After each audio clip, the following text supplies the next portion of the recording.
Et salut à tous, c'est Alexis Chubifilou, j'espère que vous allez bien et que vous êtes en forme. La semaine dernière, on avait terminé notre première série de grind avec le backside noose grind. On avait vu les 5-0 et les backside 50 et les frontside 50 aussi. Cette semaine, on va désormais voir le backside noose slide. Alors le backside noose slide, c'est quoi et ça consiste en quoi? Le backside noose slide, c'est le fait d'arriver dos au curb, de claquer un ollie à 90 degrés, 90 degrés pour nos amis français, et à poser son nose sur le grind, donc sur l'arête, ou alors carrément sur un rail, qu'il soit rond ou plat. Le plus simple, c'est de le faire sur un rail plat, et le plus facile encore, c'est de commencer à l'effectuer sur un curb.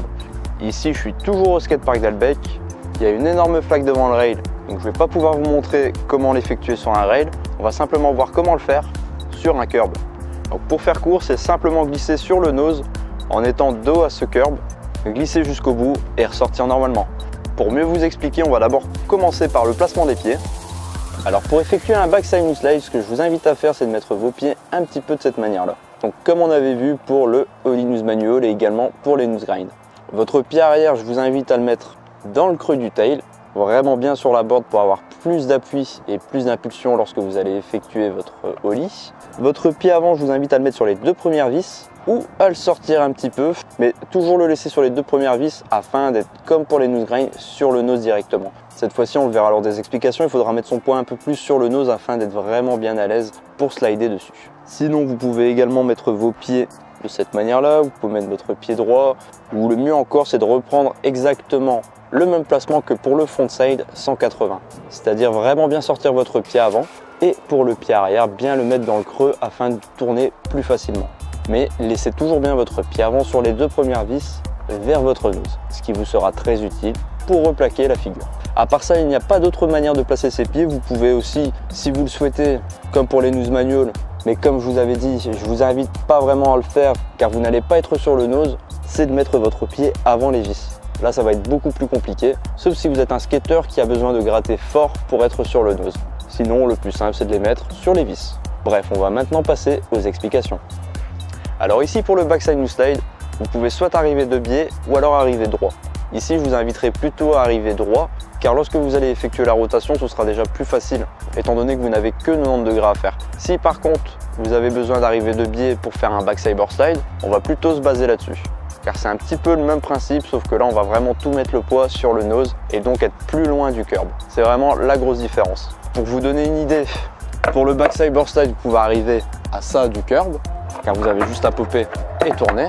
Si vous arrivez de biais, c'est pareil, vous n'avez pas besoin de beaucoup plus d'espace. Tandis que pour le backside noose slide, il faudra un petit peu plus d'espace, il faudra le double d'espace pour mieux placer le nose dessus. Donc ça, c'est la première chose que vous devez savoir. C'est la première chose qui vous sera utile pour apprendre le noose slide. Maintenant, on va reprendre un petit peu ce qu'on vient de voir par rapport au placement des pieds. Donc c'est-à-dire qu'on va mettre ses pieds correctement, un petit peu comme un frontside 180, c'est-à-dire le pied arrière bien dans le creux, le pied avant sur les deux premières vis cette fois-ci, en sortant le pied un petit peu plus afin que lorsque vous allez replaquer sur le nose, vous allez être plus à l'aise dessus. Ici donc, je vous propose de faire deux manières différentes. Soit de vous arriver de biais, vous lancez vos épaules, vous vous placez dessus. Faites attention tout de même parce que si vous lancez vos épaules, vous allez partir en frontside 180 et replaquer ensuite du grind. Tandis que si vous arrivez droit, que vous préparez vos épaules, vous risquez aussi de le faire, mais il y a moins de chances que ça arrive. Si ça peut vous aider, lancez vos épaules comme pour un frontside 180, mais lancez-les moins fort afin de faire que 90 degrés. Ou alors vous pouvez simplement faire comme moi,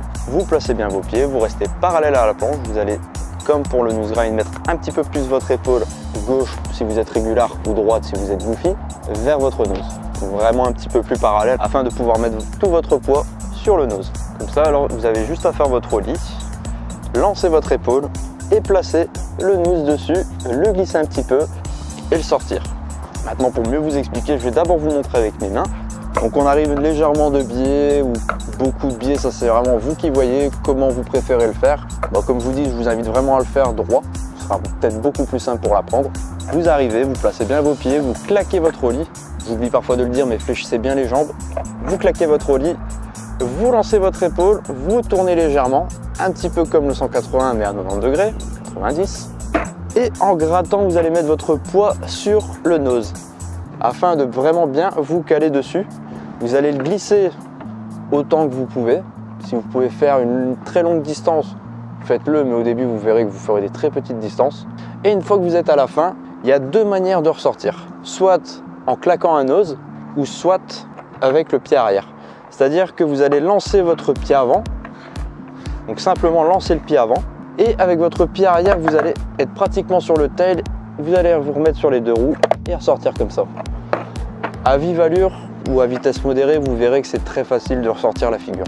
Mais donc pour faire court, vous arrivez, vous claquez votre ollie, vous glissez, vous lancez votre pied et vous ressortez droit comme vous êtes venu. Et si vous arrivez en fin de curb, lorsque vous faites votre figure, vous pouvez aussi le sortir, comme on l'avait vu pour les board slides, en tout fakie. C'est-à-dire que vous allez arriver à la fin et vous allez vous laisser guider. Donc avec vos épaules, vous allez suivre la rotation, vous allez relancer un petit peu l'épaule vers l'avant, de sorte à ressortir comme ça et en switch. Je ne pense pas qu'on va avoir cette manière-là, on va simplement avoir le backside new slide avec une sortie très classique. Donc c'est-à-dire, comme je viens de l'expliquer, on ressort en normal, comme on est venu. Contrairement au grind qu'on vient de voir, on va cette fois-ci pas le faire avec une craie au sol, donc un trait assez simple et essayer de placer dessus, mais je vous invite d'abord à le faire sur place. Donc on reprend toutes les instructions que je viens de faire, mais juste en étant sur place. On place bien ses pieds, on fléchit bien ses jambes, on reste bien parallèle et on met son épaule un petit peu plus vers le nose et on claque une rotation de 90 degrés ou 90 degrés.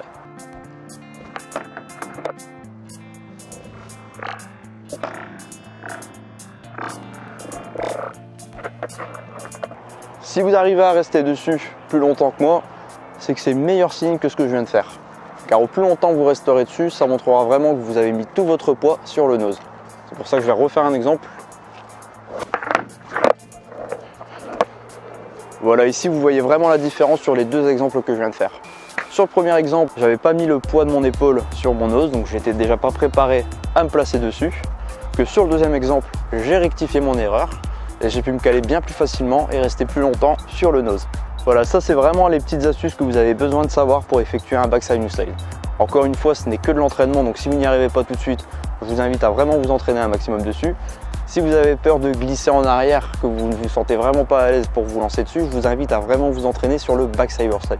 Car ici, j'ai oublié de le dire, pour apprendre cette figure, le plus simple c'est d'apprendre le ollie, le frontside 180 qui vous aidera à effectuer la rotation et surtout le backside slide qui vous donnera cette première sensation de glisse. Et ce qui vous permettra donc de trouver un équilibre plus facilement que si vous vous lancez directement sur un backside new slide. Voilà, c'est tout ce que vous avez vraiment besoin de savoir et c'est pourquoi on va maintenant passer aux exemples.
Voilà, comme vous venez de le voir, c'est pas un trick qui est super compliqué. Le plus dur, c'est de vraiment être bien droit sur le slide.